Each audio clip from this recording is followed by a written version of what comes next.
As President Ferdinand R. Marcos Jr. prepares to deliver his fourth State of the Nation address, the Philippine National Police says it will enforce a maximum tolerance while keeping public order. With thousands of officers on standby and no security threats detected so far, the PNP says it's ready to balance safety and civil rights, drawing on lessons from past SONAs. Ryan Lesigas reports.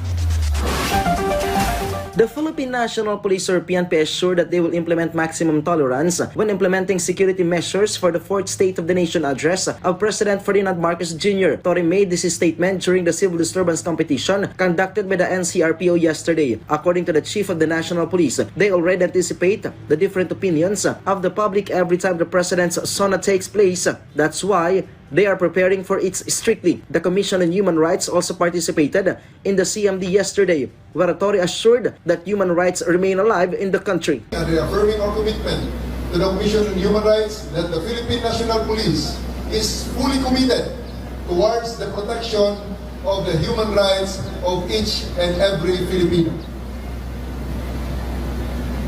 We again reaffirm that the Philippine National Police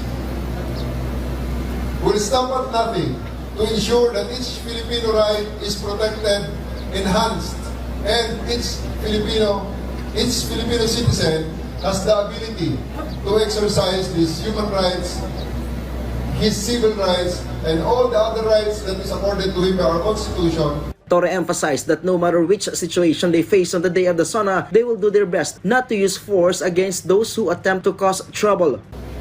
However, if there is a need, absolute need for us to employ force, we must ensure that this is calibrated. We must ensure that this is appropriate. And most importantly, we must ensure that the force that we are using is legally tenable.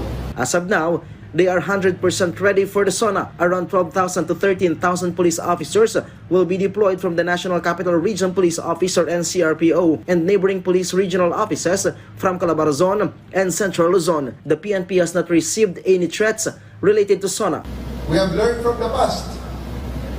We have many experiences na pwede natin mahugutan ng mga leksyon.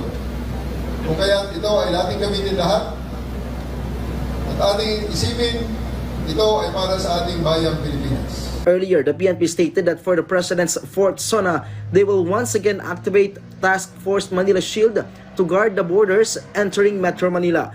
They will also strictly enforce the no permit, no rally policy. Ryan Lesigas from the National TV Network for a new and better Philippines, Kamkrame.